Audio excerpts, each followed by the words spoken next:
Mga kasayan, Honda Click 125. Magpapalit tayo ng side stand sensor kill switch. Ito siya kasayan, no? Low budget lang to. Ipapalit natin dito sa ating Honda Click.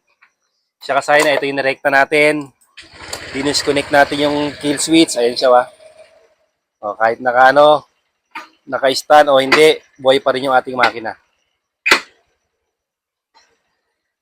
O, ngayon kasayan, magpapalit tayo nito, O, ganito lang yung ginawa natin dito.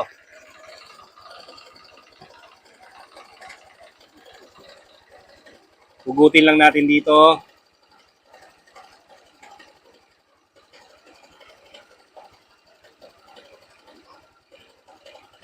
Hugot lang Yan. Namatay na siya. Ito yung ginawa natin Ayan lang siya Naglagay lang tayo ng wire, pa-letter U. Ayan. Okay na yung ating motor. Ngayon kasi magpapalit tayo. Ito yung kill switch natin. Ang gagawin natin dito, papalusot lang natin to rito.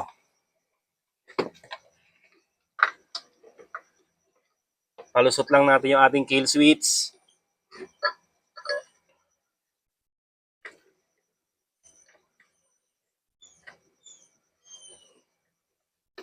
Papalusutin lang natin to papunta sa ating side stand. Nakasay, napalusot na natin ito yung bago, replacement natin. Ito yung luma Yan. Yung luma natin Ito na yung kakabit natin. Ito, lagay lang natin dito sa may sa may side stand. Ayan Pasok lang natin siya dyan. Yan. Tapos pagpasok natin, tapat lang natin sa may tornilyo 1. Tapos balik na natin yung tornilyo. Ito 8 to. 8 yung tornilyo niya.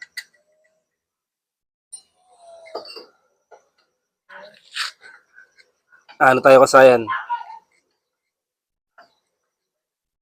Storage. Ayan siya. Higipitan lang natin siya. Tapos, kailangan under na siya ng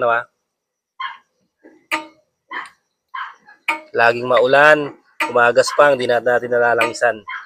Dapat hindi na siya aandar pagka nakaganito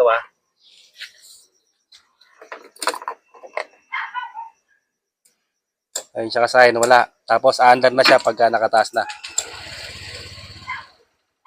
Tapos dapat mamamatay na siya kasayan pag binaba natin Tapos hindi na siya andar.